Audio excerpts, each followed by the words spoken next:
Hello मेरे प्यारे दोस्तों, कैसे हैं आप सभी। स्वागत है आप सभी का आपके गुरु जी चैनल एसपी पे। और आज हम लोग सीखने वाले हैं क्वेश्चन नंबर 3 से। मैंने आप लोगों को पीछे के पार्ट में क्वेश्चन नंबर 2 तक बहुत ही अच्छी तरीके से बता दिया था और समझा दिया था। एक्सरसाइज 3.5 के क्वेश्चन नंबर 3 से समझेंगे और ये मेरा पार्ट 4 होगा। मैंने आप लोगों को पार्ट 1, पार्ट 2, पार्ट 3 बता दिया हूँ। अगर आप लोग नहीं देखे तो डिस्क्रिप्शन बॉक्स में लिंक मिल जाएगा, आप लोग जाके देख लीजिए। उसके बाद सारे पार्ट्स को मैंने सारे पार्ट्स बेसिकली एक लाइन से बनाया है आप लोगों के लिए। तो उसको सारे पार्ट्स को देखिए और अपना कॉन्सेप्ट को बढ़ाइए। चलिए हम लोग क्वेश्चन नंबर 3 को समझते हैं।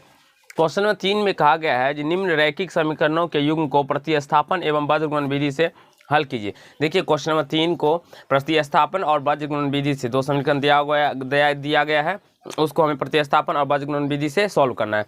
तो मैंने इससे पहले ही आप लोगों को बहुत सारे मेथड यानी कि विलोपन विधि, ग्राफीय विधि, प्रतिस्थापन विधि और बज्रगुणनखंड विधि के बारे में समझा दिया हूं और सिखा दिया हूं। तो अगर आप लोग अपने से ये प्रश्न बना लेते हैं तो आप लोग समझ जाएंगे जो हाँ हमने सीखा है या नहीं सीखा है। तो ज़रूर आप लोग इसे अपने से बनाने का प्रयास कीजिएगा। ये प्रश्न मैं नहीं बताऊंगा क्योंकि सारे प्रश्न मैं नहीं बताऊंगा। आप लोग खुद से भी प्रैक्टिस कीजिएगा। जब तक आप लोग अपने से प्रैक्टिस नहीं कीजिएगा तब तक आप लोग नहीं सीख पाइएगा। अब चलिए हम लोग 4 के 1 नंबर प्रश्न से पढ़ते हैं और उसे समझने का प्रयास करते हैं। तो 4 के 1 नंबर प्रश्न आपके स्क्रीन बोर्ड पर चला गया होगा, आप लोग पढ़ लीजिए उसको। मैं आपको समझाता हूँ। यहाँ पे कहा गया है मेरा 4 के 1 नंबर में जी एक छात्रावास के मासिक व्यय का एक भाग नियत है, चलिए, तथा शेष इस पर निर्भर करता है कि छात्र ने कितने दिन भोजन लिया है। जब एक विद्यार्थी ए को जो 20 दिन भोजन करता है 1000 रुपये छात्रावास के व्यय के लिए अदा करने पड़ते हैं, जबकि एक विद्यार्थी बी को जो 26 दिन भोजन करता है छात्रावास के व्यय के लिए 1180 रुपये अदा करने पड़ते हैं। नियत व्यय और प्रतिदिन के भोजन का मूल्य ज्ञात कीजिए। देखिए इस टाइप के प्रश्न में कहा गया है जो छात्रावास के मासिक व्यय का एक भाग नियत है। नियत का मतलब हुआ जो कांस्टेंट है, वो परिवर्तन नहीं हो रहा है, उसका मान जितना है वो उतना ही रहेगा। जैसे अगर हम बात करें कोई डॉक्टर की फीस की बात कर लेते हैं। अगर आप लोग डॉक्टर के पास जाते होंगे तो डॉक्टर का कुछ ना कुछ फीस रहता है, चाहे 200 हो या 250 हो, इस प्रकार से डॉक्टर के कुछ ना कुछ फीस होते हैं। तो जब आप लोग जाते हैं, मान लीजिए आपको इस प्रकार से होना, किसी को इस प्रकार से मान लीजिए कोई ऐसा जॉन्डिस हो जाता है, छोटे छोटे बच्चे को बुखार हो जाता है या विभिन्न प्रकार के टाइफाइड, मलेरिया इस प्रकार से हो जाते हैं। तो उस क्रम में क्या होता है, तो डॉक्टर उसको भर्ती ले लेते हैं। भर्ती लेने का कहने का तात्पर्य हुआ जो उसको जमा कर ले, माना अपने पास रख लेते हैं। डॉक्टर उस बच्चे को अपने पास रख लेते हैं। उसमें क्या होता है, अगर बच्चे को अपने पास नहीं रखते हैं या नहीं रखते हैं उससे कोई फर्क नहीं, लेकिन ये 200 रुपया जो डॉक्टर का फीस है वो आपसे लेगा ही लेगा। जब आप लोग दिखाइएगा तो वो लेगा ही लेगा, यानी कि ये 200 क्या हुआ, तो ये नियत हुआ। और उसके बाद अगर आप लोग भर्ती करते हैं तो भर्ती करने में जो आईसीयू का चार्ज बनेगा उसके चार्ज वो अलग से चार्ज को जोड़ा जाएगा उसमें। तो इसी वही हुआ नियत व्यय, ये हो गया और प्रतिदिन का जो होगा वो देखा जाएगा। तो इस टाइप के प्रश्न को कैसे हम लोग सॉल्व करते हैं, नहीं करते हैं, उसको समझने का प्रयास कीजिएगा। सबसे पहले इस टाइप के प्रश्न को हम लोग मानते हैं जो नियत व्यय क्या है मेरा एक्स है और एक्स मार्कर हो गया। चलिए हम बताते हैं। माना कि नियत व्यय, माना कि नियत व्यय x तथा क्या कहा गया है, प्रतिदिन के भोजन का मूल्य तथा प्रतिदिन के भोजन का मूल्य। अब कोई छात्रावास में रहता है y रुपया है, ठीक है जी, हम लोग मान लिए नियत व्यय x तथा प्रतिदिन के भोजन का मूल्य y रुपया। देखिए कोई छात्रावास में रहता है तो वो भोजन करे या ना करे उसको नियत व्यय लगेगा ही लगेगा। अब प्रश्न में कहा गया है, अब हम लोग अगर प्रश्न की बात करें तो प्रश्न में कहा गया है जो एक विद्यार्थी है जिसने क्या किया है, तो वो ए नाम का एक स्टूडेंट है जो 20 दिन तक भोजन करता है। तो देखिए नियत व्यय तो उसको लगेगा ही लगेगा, प्लस 20 दिन तक वो भोजन करता है तो एक दिन का y रुपये लगता है, तो 20 दिन का 20 y लगेगा। और वो कितना रुपया हॉस्टल में देता है, तो 1000 रुपया वो छात्रावास में देता है। तो ये 1000 जो हुआ ये नियत व्यय और जितना दिन वो भोजन किया उस सभी को जोड़ के हुआ। उसी प्रकार से दूसरा समीकरण में कहा गया है, दूसरा कंडीशन आप लोग पढ़िएगा, जो एक छात्र बी जो है वो कितना दिन भोजन करता है, 26 दिन भोजन करता है। यहाँ पे देख लेते हैं 26 दिन भोजन करता है तो उसको भी नियत व्यय लगेगा ही लगेगा। और वो 26 दिन भोजन करता है तो 26 वाई हो, यानी कि 26 दिन, एक दिन का वाई लगता है तो 26 का 26 वाई हो जाएगा इसीलिए। और यहाँ से कितना 1180 रुपया उसे भी अदा करना पड़ेगा। तो और यहाँ से ये क्या हो जाएगा सेकंड समीकरण। आई होप आप सभी को दोस्तों समझ में आता होगा और कहीं से कोई दिक्कत नहीं हुआ होगा। अब यहाँ से इतना कर लेने के बाद हम लोग क्या करते हैं, तो मान ज्ञात कर। अब यहाँ से देखिए, इसको कोई भी मेथड से भी आप लोग बना सकते हैं, इसमें नहीं कहा गया है कि किस विधि से हमें बनाना है। इसके बीजगणितीय विधि से ज्ञात कीजिए कहा गया, किसी बीजगणितीय विधि से, अब विलोपन विधि से भी ज्ञात कर सकते हैं। तो चलिए हम लोग ज्ञात करते हैं। समीकरण फर्स्ट में से समीकरण सेकेंड को घटाने पर। आई होप आप सभी को दोस्तों मेरे प्यारे भाइयों समझ में आता होगा। और आपको बहुत बहुत मैं दिल से धन्यवाद देता हूं, क्योंकि आपका फैमिली, आपका यूट्यूब फैमिली जो हम सबों का यूट्यूब फैमिली जो है वो 1K प्लस हो चुका है। आई होप आप, मतलब कहने का तात्पर्य हुआ जो आप सभी को बहुत बहुत दिल से धन्यवाद है। और आप लोग इसी तरह इस चैनल को बढ़ाइए, ग्रोथ कीजिए, जिससे कि गुरुजी का भी नाम बढ़े और आप लोगों को भी अच्छे तरीके से पढ़ने को मिले। तो चलिए यहाँ से समीकरण फर्स्ट में से समीकरण सेकेंड को घटाने पर आप घटा लेते हैं, यानी कि x + 20y = 100।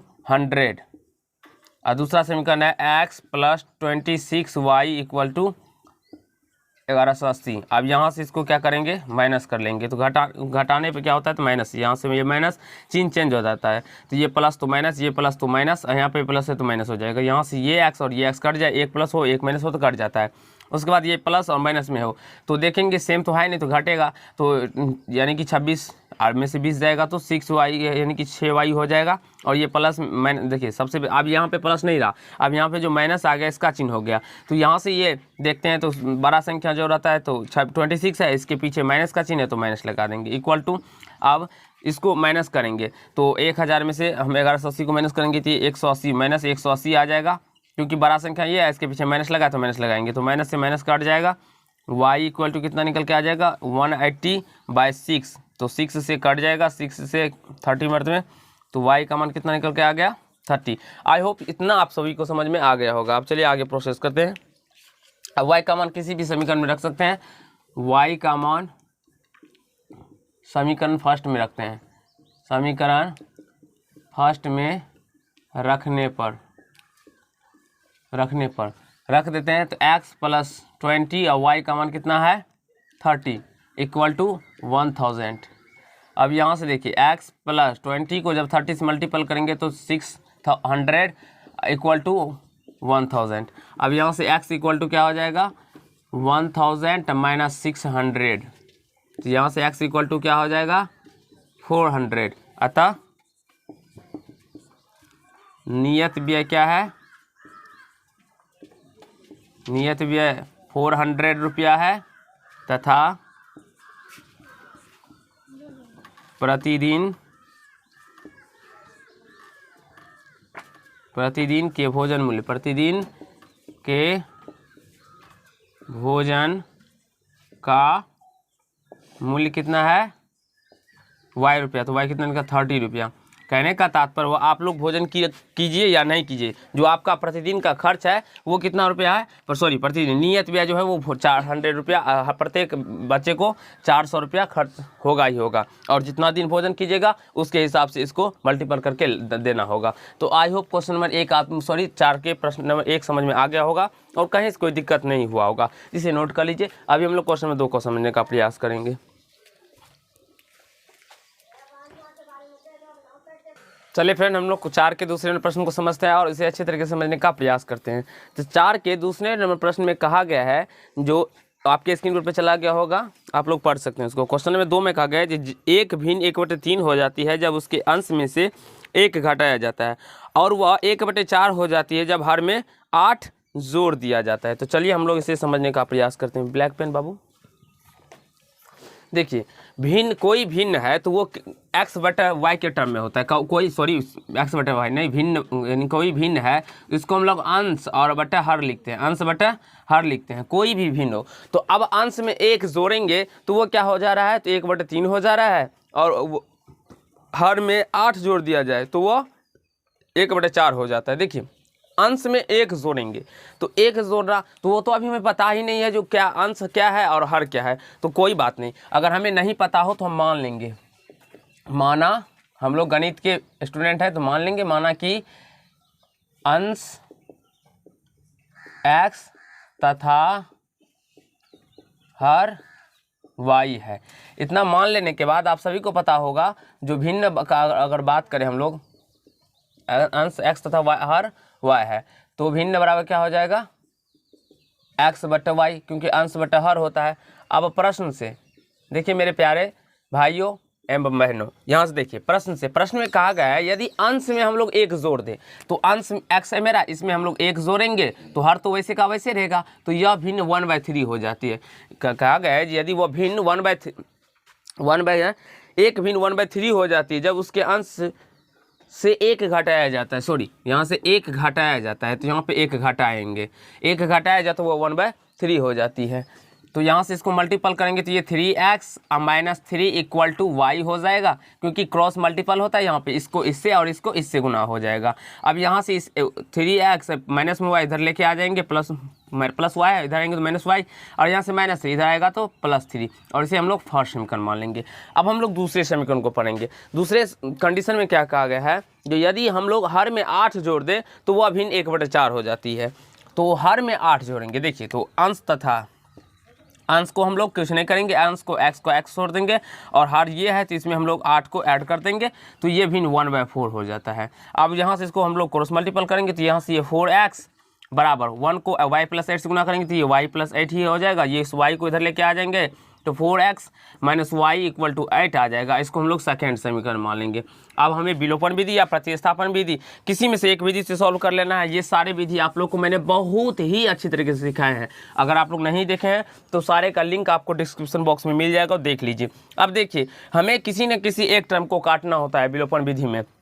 तो देखिए कौन सा टर्म हमारा समान है। यहाँ पे 3x है, यहाँ पे 4x नहीं समान है, यहाँ पे y है, y है। अगर समान नहीं भी रहे ना तो फिर भी हम लोग गुना करके भाग करके समान कर लेंगे, ठीक है। तो यहाँ से देखिए 3x 4x नहीं समान है, यहाँ पे -y समान है। तो लेकिन चिन्ह भी समान है, तो चिन्ह समान रहने पे कभी नहीं कटेंगे। एक चिन्ह माइनस एक चिन्ह प्लस होता भी वो कटते हैं। तो हम अगर घटा देंगे तो ये इसका चिन्ह चेंज हो जाएगा, तो ये प्लस में आ जाएंगे और ये माइनस में, तब कट जाएगा। तो चलिए समीकरण फर्स्ट तथा सेकेंड को घटाने पर, आई होप मेरे प्यारे दोस्तों आप सभी को समझ में आता होगा, कहीं से कोई दिक्कत नहीं होता होगा। अगर आप लोग को समझने में कहीं से कोई प्रॉब्लम हो तो आप हमें कमेंट कर सकते हैं, जो हाँ सर यहाँ पे नहीं समझे या कहीं पे भी कठिनाई हो तो आप हमें ज़रूर ही बताएं। मैं आप लोगों की सारी कठिनाइयों का दूर करूंगा। और आप लोगों को जो भी मैथ पढ़ना हो, चाहे कोई भी बुक्स था, तो आप लोग हमें कमेंट कीजिए सर इस बुक का हमें वीडियो चाहिए। मैं उस बुक का भी वीडियो आप लोग को प्रोवाइड कराने का कोशिश करूंगा। यहाँ पे देखिए प्लस है तो माइनस, यहाँ पे माइनस है तो प्लस, यहाँ पे प्लस है तो माइनस, कोई चिन्ह ना हो तो प्लस रहता है। तो इसीलिए प्लस है तो माइनस, प्लस है तो माइनस, माइनस है तो प्लस। जैसे ये वाई से वाई कट जाएगा, तो देखिए ये प्लस में है, ये माइनस में घट जाएंगे। और घटाने के बाद देखिए 4x में से 3x जाएगा तो x आ जाएगा। और जो संख्या बड़ा हो, 4x बड़ा है तो इसके पीछे में कौन सा चिन्ह है, बोलेंगे सर प्लस। नहीं मेरे भाइयों, यहाँ पे अब इसका चिन्ह चेंज हो गया, प्लस वाला ये माइनस हो गया, तो ये माइनस हो जाएगा। उसी प्रकार से यहाँ पे देखेंगे तो 8 में से 3 जाएगा तो 5 आ जाएगा, और 8 बड़ा है तो इसके पीछे में 5 का चिन्ह, माइनस का चिन्ह, तो माइनस से माइनस कट जाएगा। तो x का मान कितना निकल के आ गया, 5। अब हमें x का मान रखना है। x का मान समीकरण फर्स्ट में रखने पर चलिए, तो 3 गुना x, 3x है तो 3 गुना 5 minus Y equal to 3 minus Y equal to 3 हो जाएगा।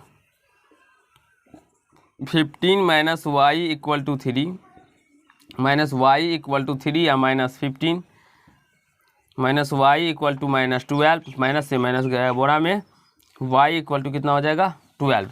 अतः हमें भिन्न ज्ञात करने के लिए कहा गया, अतः भिन्न बराबर क्या है, x बटा वाई। x कितना है 5 बटा 12। अब देखिए कहा गया था जी यदि अंश में से एक घटा ले, देखिए 5 था, 5 में से एक घटाएंगे तो 4/12 हो जाएगा, 4 1 4, 4/3, 4 3 12, यानी कि 1/3 आ गया ना। अब देखिए ये फर्स्ट कंडीशन तो मेरा फॉलो कर गया। सेकंड कंडीशन था जो यदि हर में 8 जोड़ दे तो ये अंश वैसे का वैसे रहेगा, इसमें 8 जोड़ेंगे तो 12 8 20, यहाँ से 5 का 5, 5 चौका 20, देखिए 1/4 आ गया ना, यहाँ पे 1/4 भी था ना। आई होप आप सभी को कहने का तात्पर्य यही है, जो आप लोग अच्छे तरीके से समझने का प्रयास कीजिए और क्वेश्चन को लिखने का प्रयास कीजिए, बनाने का प्रयास कीजिए, कहीं कोई दिक्कत या समस्याओं का सामना नहीं करना पड़ा होगा। तो इसे नोट कर लीजिए जल्दी से। मैं अभी आप लोग को क्वेश्चन नंबर तीसरे नंबर 4 के बताऊंगा और बहुत ही अच्छी तरीके से समझाने का प्रयास करूंगा। चलिए फ्रेंड, हम लोग क्वेश्चन नंबर 4 के 3 नंबर से समझते हैं और इसे भी अच्छी तरीके से समझने का प्रयास करेंगे। तो 4 के 3 नंबर प्रश्न में आप लोगों ने पढ़ लिया होगा, फिर भी मैं आप लोगों के स्क्रीन बोर्ड पर लगा देता हूं, आप लोग पढ़ने का प्रयास कीजिए एक बार हमारे साथ।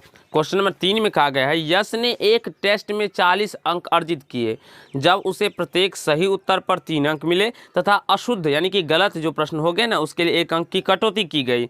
यदि उसे सही उत्तर पर 4 अंक मिलते तथा अशुद्ध उत्तर पर 2 अंक कटते तो यश 50 अंक अर्जित करता। टेस्ट में कितने प्रश्न थे?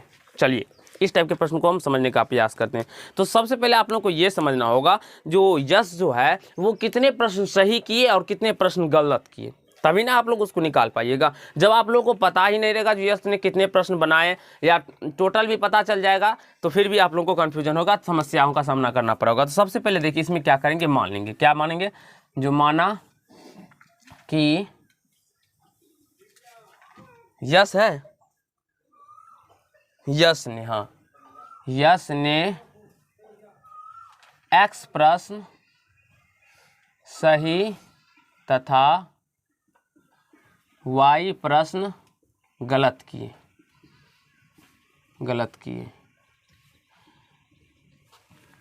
हम मान लिए जो x प्रश्न क्या किए वो सही तथा y प्रश्न गलत किए। अब देखिए कुल प्रश्न, यहाँ से कुल प्रश्न क्या हो जाएगा?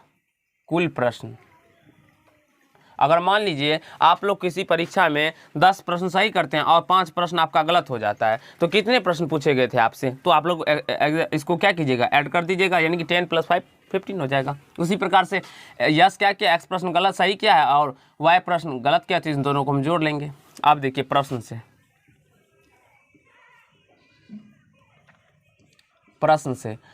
में कहा गया है जब यदि यश को सही उत्तर के लिए सही उत्तर पर 3 अंक मिले और अशुद्ध उत्तर पर 1 अंक की कटौती की गई। देखिए यहाँ पे समझने का प्रयास कीजिएगा, बहुत सारे बच्चे को कन्फ्यूजन होता है। देखिए मान लीजिए हम 5 प्रश्न सही किए और 2 प्रश्न गलत कर दिए, 5 प्रश्न सही करे और 2 प्रश्न गलत किए तो हमें 13 यानी कि 13 नंबर आ गया, यानी कि 13 नंबर आ गया। तो मान लीजिए और एक प्रश्न के लिए हमें 3 नंबर हमें मिलते हैं और एक गलत के लिए वो क्या करते हैं तो 1 नंबर काट लेते हैं, 1 नंबर काट लेते हैं और ये सही प्रश्न है और ये गलत है। मान लीजिए जो हम 5 सही प्रश्न बनाए और 2 गलत कर दिए, ठीक है, गलत हम भी कर सकते हैं, कैसे कोई बात नहीं है जो गलत हम नहीं कर सकते हैं। सही 5 प्रश्न है और गलत 2, तो लेकिन हुआ क्या, जो सही के लिए हमें 3 नंबर मिलते हैं और गलत के लिए 2 नंबर, तो हमें कुल 13 नंबर आया। आप देखिए कैसे, तो 5 को जब हम गुना करेंगे 3 से यानी कि 15 नंबर तो हमें कुल आया था, लेकिन हम उसमें से क्या किए, 2 प्रश्न को गलत कर दिए। तो 2 प्रश्न गलत कर दिए, 5 सही किए और 2 प्रश्न गलत हो गया, तो क्या होगा, इसमें से माइनस हो जाएगा, 2 × 2, तो हमारा कुल नंबर 13 आ गया। समझ में आ रहा है बाबू, जो माइनस क्यों हुआ। उसी प्रकार से यहाँ पे कहा गया है जो x प्रश्न को वो क्या करते हैं तो सही करते हैं, जिसके लिए उसे 3 अंक मिलते हैं, तो 3x, और y प्रश्न गलत करते हैं तो जिसके लिए उसके एक प्रश्न में अशुद्ध उत्तर पर 1 अंक की कटौती की गई, 1 अंक काट लिया जाता है। तो y प्रश्न गलती किया है तो 1 अंक काट लेगा, यानी कि y अंक काट लेगा, y को काटेगा ना, तो यहाँ से कितना निकल के आ जाएगा, वो कितना नंबर लाया है, 40 अंक अर्जित किए, तो 40 हो जाएगा। इसको हम लोग फर्स्ट समीकरण मान लेंगे। इतना समझने में कहीं कोई दिक्कत। 5 सही किए और 2 गलत किए, तो 5 × 15 माइनस 2 को गुना करेंगे 1 से, जो 1 गलत किए तो हम घटा माइनस कर लेंगे, तो 13 नंबर हमको आया, हम समझ जाएंगे। उसी प्रकार से कहा गया प्रश्न में जो 40 नंबर आया है तो x प्रश्न सही और y प्रश्न गलत किए, तो इसको हम 3 से गुना कर लेंगे, क्योंकि एक प्रश्न के लिए हमें 3 नंबर मिलते हैं सही के लिए, तो x प्रश्न सही किए इसलिए 3x, और y प्रश्न गलत किए जिसको 1 नंबर के मतलब एक प्रश्न के लिए y नंबर करते हैं गलत प्रश्न के लिए, तो यहाँ पे y प्रश्न गलत किए हैं तो इसलिए y घट जाएगा, 1 से गुना करेंगे तो इतना ही आएगा। तथा दूसरा कंडीशन में कहा गया यदि हमें प्रत्येक उत्तर के लिए सही उत्तर के लिए 4 अंक मिलते, तो x मिल रहा था अब 4 मिलते, 3 पहले 3 मिल रहा था अब 4 मिले, और कटने के लिए 2 यानी कि 2 अंक और कटते, तो शुद्ध उत्तर पर 2 अंक कटते तो 50 अंक अर्जित होता, तो 50 आ जाता अर्जित। बस यही से इसको प्रोसेस को सॉल्व कर लेना और समझ जाना है आप लोग को। इसको सेकंड प्रोसेस समीकरण मान लेना है और इतना समझने में कहीं से कोई दिक्कत नहीं हो। देखिए आप यहाँ से देखिए बराबर नहीं है तो बराबर कर लेंगे, तो समीकरण फर्स्ट में 2 से, इसमें 2 से गुना करने पे ये 2 है हो जाए, इसीलिए 2 से गुना कर, 2 से गुना कर समीकरण सेकेंड को घटाने पर तो देखिए 2 से गुना करेंगे फर्स्ट में, तो ये 6x minus 2y equal to 80, और यहाँ से ये 4x minus 2y equal to 50। यहाँ से चिन्ह चेंज कर देंगे, प्लस में है तो माइनस, माइनस में है तो प्लस, अब प्लस में है तो माइनस, ये और ये कट जाएंगे। तो यहाँ से 6x में से 4x, 6x में 4x जाएगा तो 2x, और यहाँ से देखिए 6 बड़ा है तो इसके पीछे प्लस है तो प्लस लगा दी। उसी प्रकार से यहाँ से 80 में से 50 जाएगा, एक प्लस है एक माइनस है तो ऑलवेज टाइम में घटेगा, तो यहाँ से 30 आ जाएगा, और ये बड़ा है तो इसके पीछे माइनस प्लस है तो प्लस लगा दी। तो x बराबर कितना दिखाई पड़ रहा है बाबू, देखो 2 से 15, यानी x का मान 15 निकल के आ गया, दिखाई पड़ रहा है ना।